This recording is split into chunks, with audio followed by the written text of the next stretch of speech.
warm welcome to AMECO Haber. This is our daily updates live from the studio. I am Gaila Damu. Do stay with us. American University in Moscow senior fellow said Ethiopia's mega projects are inspiration for Africa. American University in Moscow senior fellow Matthew said the mega projects Ethiopia is doing and has completed are demonstrating resource abundance that could facilitate an industrial renaissance and inspire Africa. Abebe Brahani reports. The scholar told Ethiopian news agency that the Grand Ethiopian Renaissance Dam, GERD, is a great inspiration that happened in Africa. Grand Renaissance Dam is one of the greatest inspiring things that has happened in Africa, and despite the fact that it had begun a decade ago, its acceleration and enthusiastic building and construction has moved at such a rapid pace to such a success that all of the haters have said were impossible. He stated that the project is in the right track as turbines have already started generating hydroelectric power, adding that completing this project will facilitate industrialization. Matthew noted that the progressing GERD and the Chinese-built Ethio-Djibouti Railway in action are big projects that demonstrate abundance of resources and facilitates industrial renaissance. So simply demonstrating that abundance can be created, that an industrial renaissance process can be put into motion. We already have a railway which has been built wonderfully by China, and it's not the fruits of it are not being felt yet. It takes time to plant these seeds and witness them turn into a ripe garden. Real wealth takes time. According to him, with respect to the GERD too, and in all of the secondary and tertiary industries that can be and will be built up, both in Ethiopia and across the entire Horn of Africa, is very good.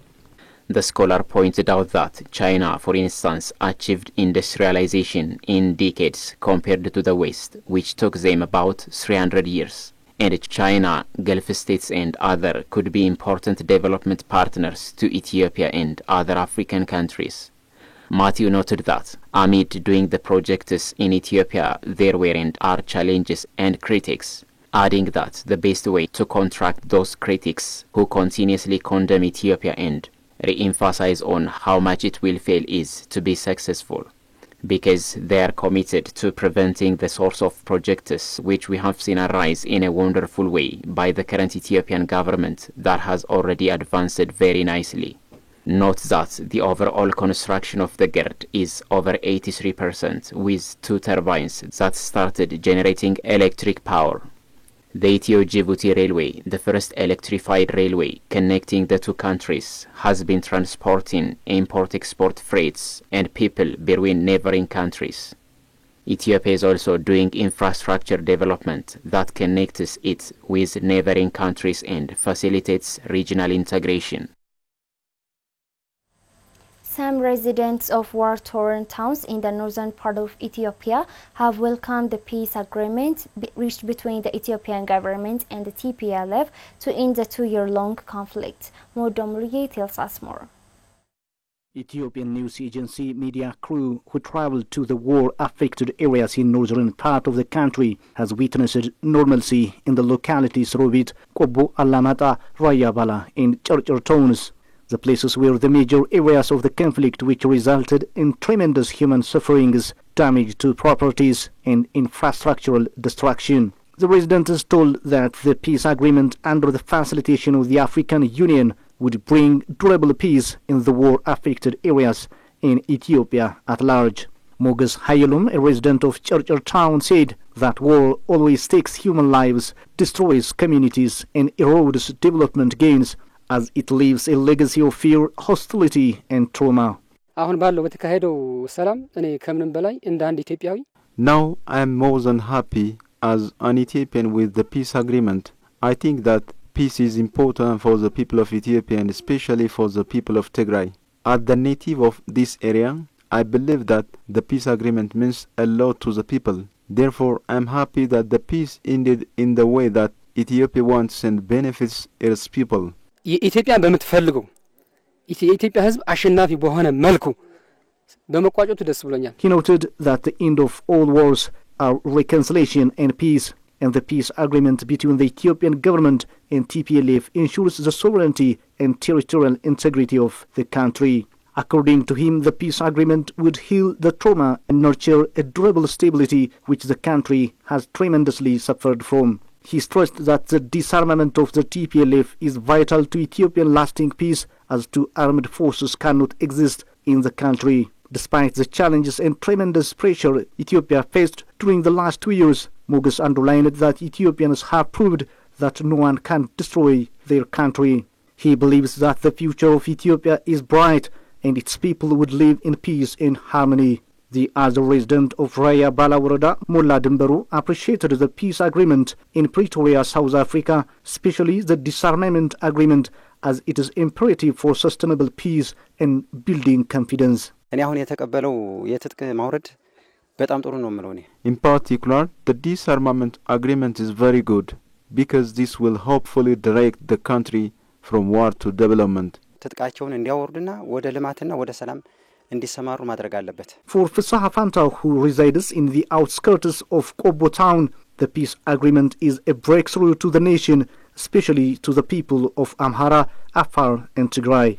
I am so happy በቃ በዚህ በኩል ባይዘው ሰላም ነው የማይፈልግ የለም በእኛ እድሜ ጦርነት አናቅም ሰላም ትልቅ ነው ዋጋው ውድ ነው I'm so happy my generation has not experienced a conflict like this. The cost of peace is actually huge. Of course, Ethiopia has experienced internal and foreign conflicts at various times, but I think this is the biggest and worst. Therefore, we are very happy when we get out of this kind of war and make the country peaceful. አገሪቱ ሰላም እንድትሆን ሲደረግ በጣም ነው ደስ የሚለን. The resident, who claimed to have witnessed human loss and material destruction, including massive looting in Kobo and its surrounding areas during the conflict, underlined that revenge and retaliation has to be stopped at this point in time. ህዝባችን የደረሰበት መስቀልቅል ለላንድና ለመጨረሻ በሰላማዊ ተጨርሶ We are so exhilarated by the peace deal which is anticipated to solve the problem once and for all, and our people can live happily. Normally, the peace talks are beneficial for the people and government of Ethiopia. ኖርማሊ ድርድሩ ለኢትዮጵያ ህዝብና መንግስት ይጠቅመናል.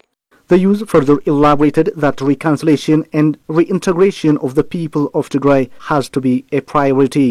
Recall that the peace agreement signed last week between the Ethiopian Peace Talks delegation and TPLF in Pretoria, South Africa, underlined respect for the sovereignty and territorial integrity of Ethiopia in the upholding of the constitution. Neighboring regions said international support is imperative to provide humanitarian aid to rehabilitate war-torn Tigray. Bukardi Zaudu has the details. Over the last 2 years, Ethiopia has experienced the most deadly and devastating war in the northern part of the country. Hundreds of thousands of lives have been lost, and public and private properties, infrastructure, and social service facilities that have been built and accumulated over the last several decades have either been totally destroyed or damaged beyond repair. The war has seriously affected the livelihood of millions of citizens, particularly in Tigray, Amhara, and Afar regions. According to estimates, more than 5 million citizens need urgent relief assistance, while over 2 million were displaced from their homesteads in the 3 regions. The need for urgent distribution of relief supplies and rehabilitation of the demolished infrastructure and social service facilities have already been recognized by the federal government of Ethiopia, which started distributing relief food in Tigray, including neighboring areas which are also affected by the war. The restoration of electric power supply has been provided to North and South Wallo zones in some districts in Tigray and Afar regions. Pursuant to the agreement for lasting peace through a permanent cessation of hostilities between the federal government of Ethiopia and Tigray People's Liberation Front, the government is providing emergency food assistance to affected people in Tigray on roads. Regional governments have also pledged to mobilize resources to the people in Tigray. There are diverse relief needs in the war-torn Tigray region and neighboring regions Amhara and Afar. The war has left thousands of children chronically ill and many of whom have been died. Regular medical treatments of sick and elderly people were disrupted. The government of Ethiopia is currently conducting relief and rehabilitation programs in the affected regions, but given the gravity and magnitude of emergency assistance, the government cannot undertake these activities single-handedly and must be supported by international partners and governments. The United Nations system, local and international NGOs, the private sector, and the entire public in the country. Two aspects of the relief and rehabilitation programs need urgent attention. First, the relief programs must be linked with the rehabilitation efforts to conduct relief developmentally and not to create a prolonged dependency syndrome over the coming years. Second, all relief and development programs need to be conducted under the central plan, supervision, and coordination. The relief and rehabilitation programs need to be linked with major development programs in the regions to let communities become food secured at family level by engaging farmers, for instance, in agricultural practices. This implies introduction of agricultural package program, which will involve distribution of agricultural tools, fertilizers, selected seeds to let the farmers get ready for the upcoming farming season. Moreover, the war resulted in destruction of huge infrastructure facilities in Tigray. The supply of potable water that was disrupted in Tigray and neighboring Amhara and Afar districts can be fixed again to let communities have access to potable water supply for drinking and sanitation. The rehabilitation program need to focus on physical rehabilitation of infrastructures like roads, power supplies, telephone systems, as well as other service delivery systems like schools, hospitals, health centers, and colleges and universities that were damaged during the 2 years war. The war has left thousands of women and children who were traumatized and subjected to severe depression and paranoia, hopelessness, and total despair need urgent psychosocial counseling with combined medical assistance. Some children may not be able to go to school unless they are provided with clinical counseling and mental nurturing. Children who lost one or both of their parents during the war will definitely need special care and support, as well as medical care to be provided to them on a regular basis. Given their tender age, vulnerability to all kinds of traumatic disorders and mental disturbance, they need special care to be delivered to them by professionals. The immense task of reintegrating families that were dispersed in the 3 regions and reestablishing the family fabric, as well as recreating safe and stable communities that can live in harmony, is a huge task in which all concerned stakeholders need to participate. Repatriating the internally displaced people which were forced to live in camps is a big task. Already a considerable number of them in northern Wollo and Afar region have returned to their original villages, and this could be accelerated over the shortest possible time. As stated earlier, all concerned bodies who participate in the relief and rehabilitation programs in war-affected areas need to work under the coordination and planning process to be jointly prepared through joint efforts of all stakeholders. This will help to optimize the positive impacts of both the relief and rehabilitation programs as well as regular development undertakings.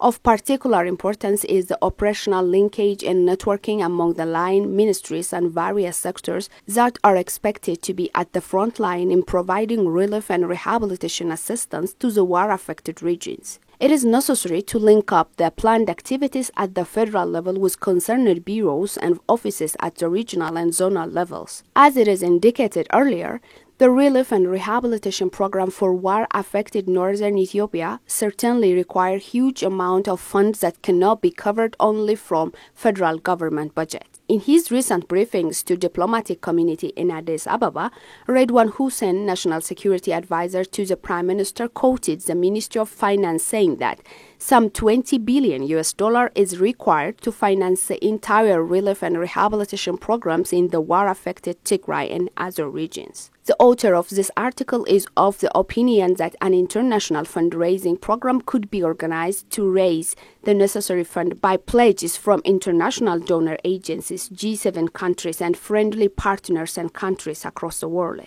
The relief, rehabilitation, and reconstruction programs that are to start as soon as possible may take longer time than expected, but a top priority must be accorded to life-saving relief programs across the regions. The above tasks that need to be accomplished by the government and international partners will help restore normal life for those citizens who sustained suffering and wounds that need to be mended. The cooperation and participation of the population affected by the war in the regions is of critical importance not only in the context of the relief and rehabilitation programs, but also in ascertaining the fulfillment of the development programs in the regions and also for ensuring lasting peace in the three regions. Ethiopians at home and citizens of Ethiopian origin abroad need to organize various fundraising programs so that they can siphon resources required for the programs to be conducted in the war-torn areas of northern Ethiopia. Ethiopia needs to embark on development programs which were stalled due to the war as part of implementing of the 10-year national plan. International Conference on Pulses and Oilseeds will take place in Addis Ababa next week. According to the Ethiopian Pulses, Oilseeds and Spices Processors Exporters Association, the 11th International Conference on Pulses and Oilseeds will take place on November 15th and 16th, 2022 in Addis Ababa. Abebe Brahani tells us more. The 11th International Conference on Pulses and Oilseeds will take place on November 15th and 16th, 2022 in Addis Ababa under the theme Cultivating Global Partnership. Briefing the media, Association President Amhara said 14 research papers that focus on current market patterns of pulses and oilseeds will be presented at the conference. Among others, he stated that the international conference is targeted to getting exclusive oilseeds and pulses market information and networking opportunities, as Ethiopia is a huge player in the global pulses and oilseeds markets.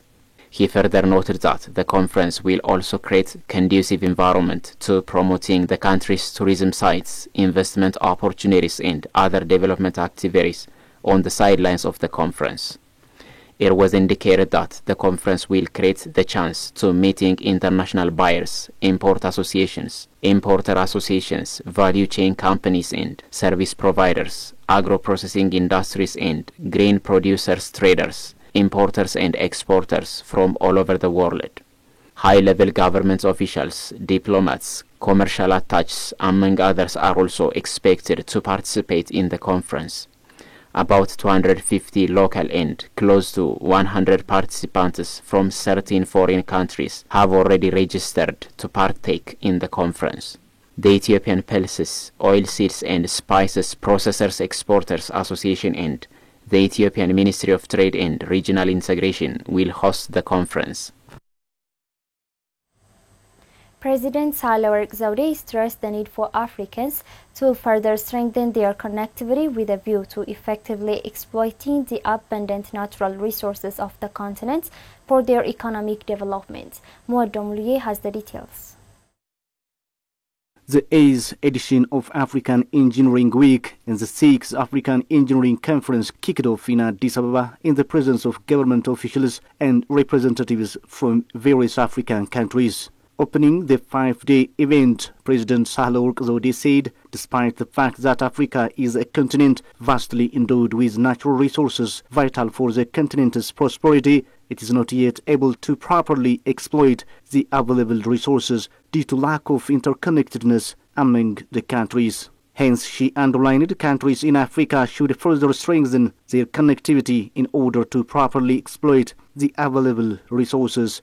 The President noted that Africans are suffering from lack of infrastructures to properly tap its abundant natural resources for their economic development. According to her, the African Continental Free Trade Area is expected to play a big role to bring structural transformation by integrating countries of the continent through infrastructures. Sahle-Work further underlined the need to enhance the approach of finding African solutions to African problems, as well as strengthening bilateral relations among countries in the continent in order to make Africa's future optimistic. Africa has a vast infrastructure deficit.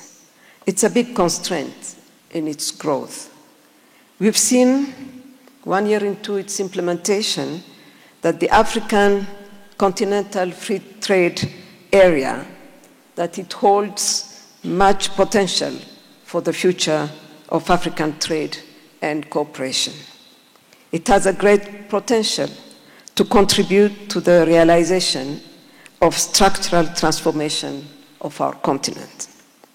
But the connection within our respective countries, as well as intra-Africa relations, is far from being at the required level. There is a need of important investment to fill the gap. The president mentioned about the ongoing mega projects in Ethiopia, stating that the projects signify the fact that Africans are capable of resolving their infrastructure limitations by themselves. Ethiopia has been carrying out mega infrastructure projects that were undertaken by foreign companies before by domestic contractors. This shows the fact that Africans can curtail their infrastructure limitations by engaging their own professionals. We were almost totally dependent on foreign experts on both design as well as construction duties for big and mega structures in Ethiopia. Though we still need to do a lot yet, the number of design professionals and local contractors who could take up big and mega construction works has been on the rise in recent years. That was before the recent challenge in exorbitant inflation prevailed throughout the world, hampering its growth. Most of the buildings and other infrastructure facilities that we see around Addis Ababa today are designed and built as well as owned by Ethiopians. Continental professionals have a great deal of role in improving the livelihood of Africans, the president noted, urging them to engage in the development of the continent. Infrastructure development and connectivity are the key areas of continental cooperation. The engineering education and capacity building should go hand in hand for the success of the development of infrastructure and enhanced connectivity. To this end, inter-regional and regional professional associations have irreplaceable contribution towards filling the gaps.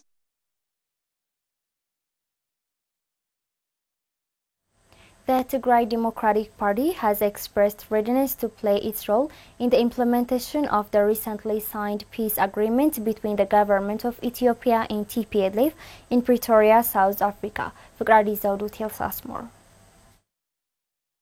In its statement, Tigray Democratic Party stated that the agreement is pivotal in ensuring lasting peace in Ethiopia and strengthening unity among Ethiopians. Tigray Democratic Party chairperson Aragawi Berhe said that peace at this moment is critical for the development of Ethiopia. He noted the peace dividend for all Ethiopians is significant, assuring that his party will contribute its part for the successful implementation of the agreement.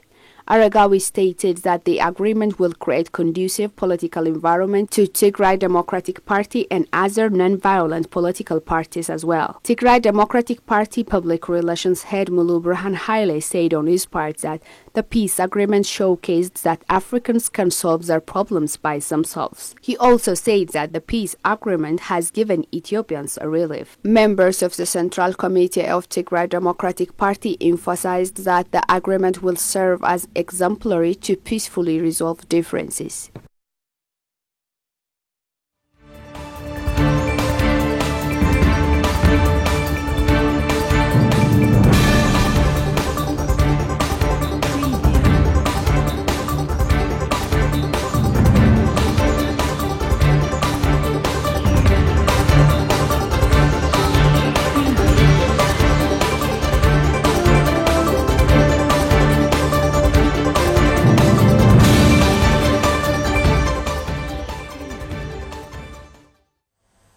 When we proceed to news beyond borders, Solokna Morga plodded through his flooded millet and cotton fields in northern Cameroon in uprooted soggy stems that had a few balls on them. All 6 hectares of mostly dead crops were underwater.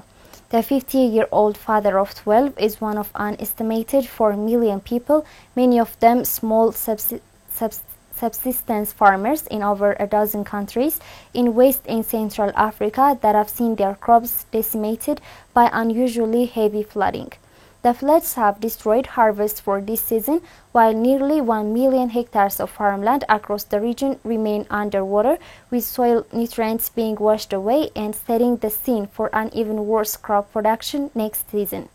Around Morgas Farm in Dana village, on the floodplain of the Logon River bordering Cameroon in Chad, hundreds of hectares of crop in dotted huts in hamlets remain underwater. Before the floods, the West and Central Africa region was already facing a bleak food security situation, said Sib Olo of the World Food Programme. The number of people in food insecurity and needing aid in the region was over 40 million before the floods, said Coco Dominique Coffey, head of the West Africa Emergency and Resilience Team for the Food and Agriculture Organization.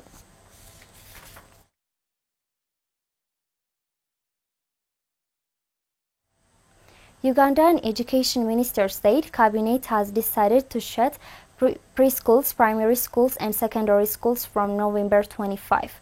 Brown Workner presents BBC Reports.